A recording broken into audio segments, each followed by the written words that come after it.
माता की, भारत माता की, भारत माता की। वंदे वंदे वंदे। बाबा सोमेश्वर नाथ के पुण्य धराधाम पर मैं मोतिहारी लोकसभा क्षेत्र के आप सभी जनता जनार्दन के प्रणाम करत बानी।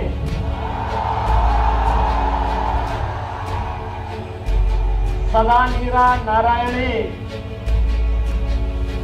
का आशीर्वाद आप सब पर बनल रहे। सत्याग्रह के संघर्ष भूमि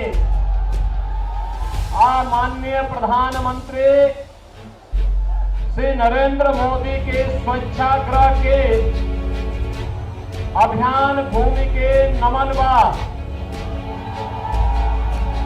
जननायक भारत रत्न कर्पूरी ठाकुर को विनम्र श्रद्धांजलि। मंच पर उपस्थित भारतीय जनता पार्टी के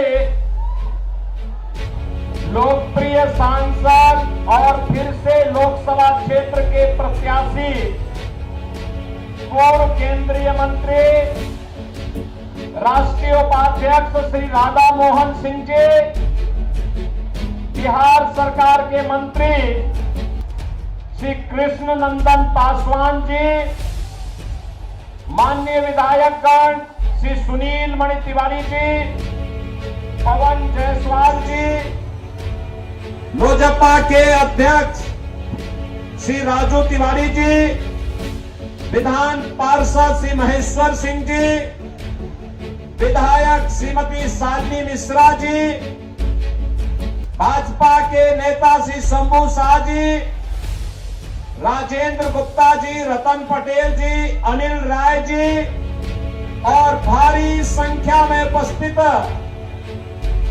लोकसभा क्षेत्र मोतिहारी के मेरे सभी उपस्थित बहन और भाइयों,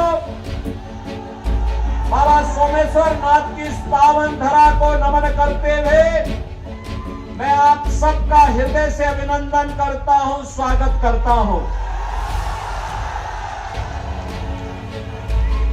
और मुझे बताया गया कि आप लोग 12 बजे से यहां आए हैं।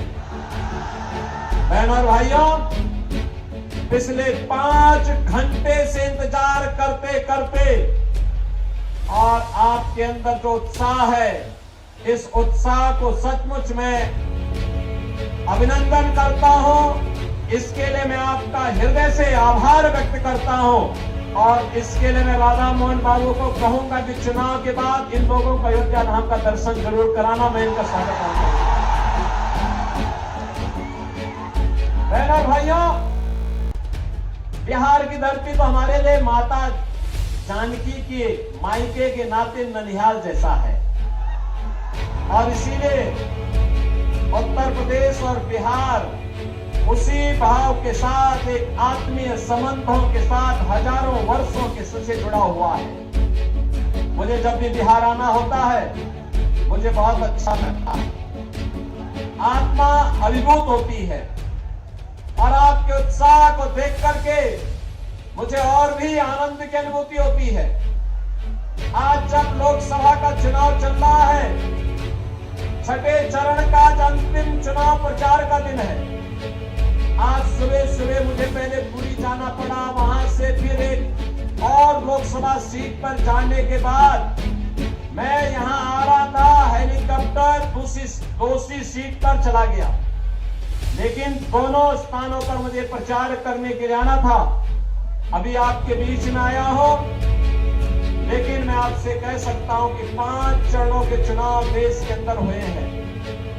अब तक मुझे 12 राज्यों में जाने का अवसर प्राप्त हुआ है और बहनों भाइयों, मैं कह सकता हूं कि मोदी जी के समर्थन में पूरे देश के अंदर एक लहर अब मोदी सुनामी के रूप में बदल चुकी है। इसका ये लोग सर्वे करवाएंगे और कांग्रेस और आरजेडी के लोग सर्वे करा करके फिर इसमें से आधार ले लेंगे। आप बताओ, आपके खून पसीना आपके बाप दादों का, आपके पूर्वजों का, और क्या आप इनमें इनको लूट मचाने की छूट देंगे क्या? और किस रूप में खतरनाक मनसा है? अगर आपके 2 कमरे का घर है, एक कमरा आपके लिए रखेंगे, दूसरे को कहेंगे भाई तो खाली करना पड़ेगा वरासत टैक्स के नाम पर, और वरासत टैक्स के नाम पर उसको खाली करवा करके किसी पाकिस्तानी, किसी बांग्लादेशी और किसी अफगानिस्तानी मुसलमान को दे देंगे। अरे क्या करने जा रहे हैं ये लोग? यानी वरासत टैक्स, ये औरंगजेब की आत्मा घुस गई है इनके अंदर, औरंगजेब की आत्मा। बहन और भाइयों, औरंगजेब मुगल काल का सबसे क्रूर बादशाह था। मुसलमान भी अपने पुत्र का नाम औरंगजेब नहीं रखता, क्योंकि औरंगजेब ने सबसे पहले अपने भाई की हत्या की, फिर अपने बाप को कैद करके एक एक बूंद पानी के लिए तरसाया था। अगर औरंगजेब की कारस्तानी देखनी है तो पटना की खुदाबख्श लाइब्रेरी में जाकर के पढ़िए। वहां पर इसका बाप शाहजहां, जिसने आगरा का ताजमहल बनाया था, शाहजहां कहता है कि किसी को औरंगजेब जैसा पुत्र न पैदा हो, क्योंकि इसने मुझे जीते जी एक एक बूंद पानी के लिए तरसाया है।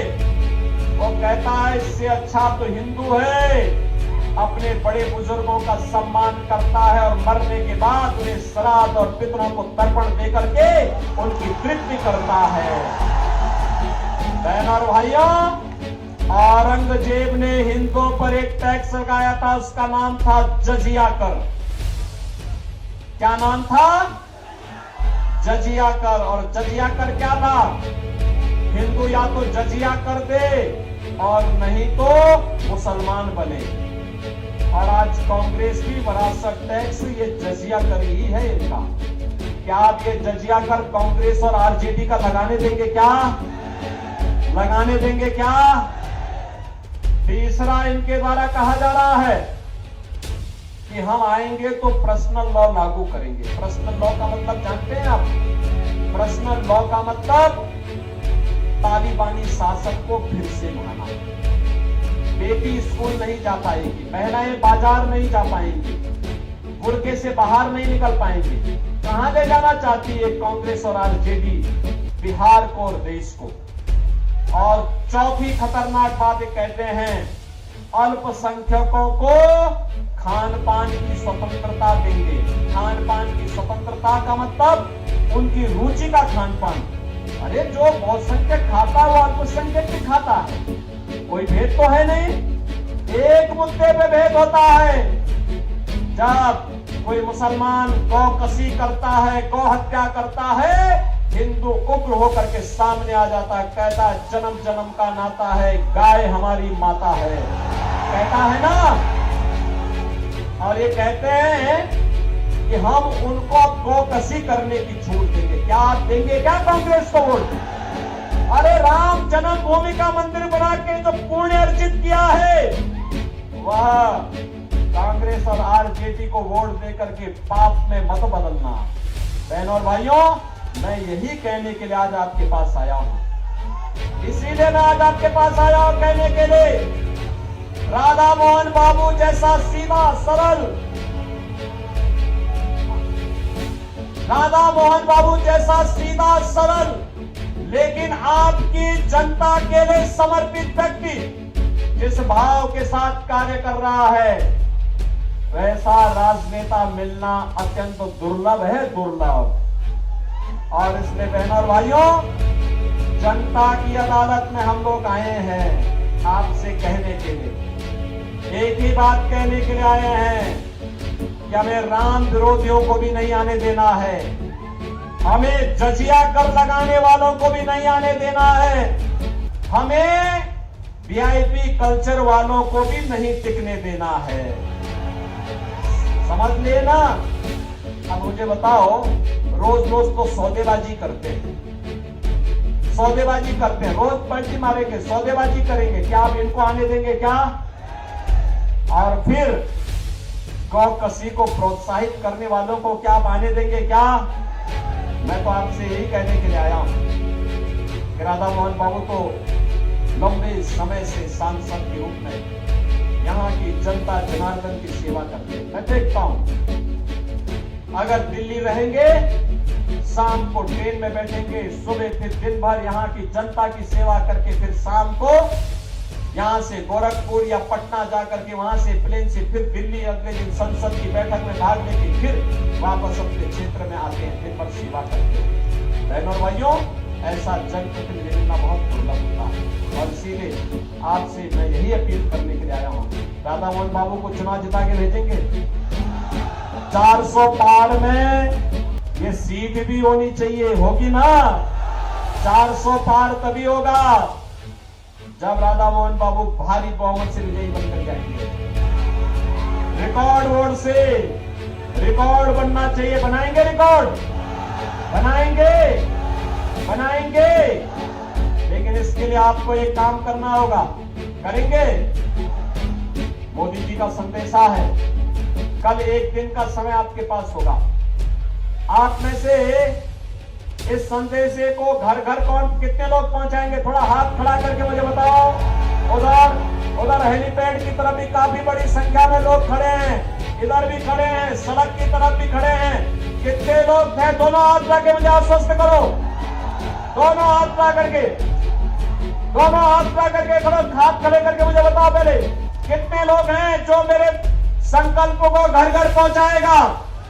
आप पहुंचाने के लिए तैयार हैं? तो संकल्प होगा कि कल आप में से हर व्यक्ति को 15 घरों में जनसंपर्क करने के लिए जाना है और कमल खिलाने के लिए उनसे अपील करनी है। बोलेंगे ना? क्या बोलेंगे? नौजवानों के भविष्य के लिए, किसानों की खुशहाली के लिए, बेटी और व्यापारी की सुरक्षा के लिए, आत्मनिर्भर भारत बनाने के लिए और विकसित भारत की संकल्पना को पूरा करने के लिए हमें कमल खिलाना है।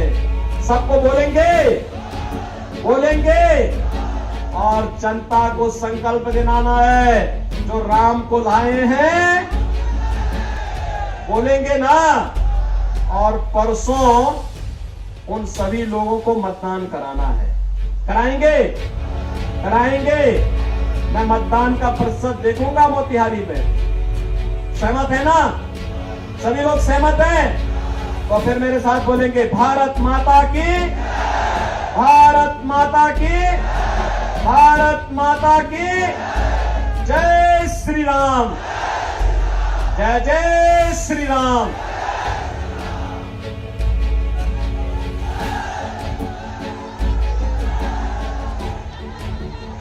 भारत माता की, भारत माता की।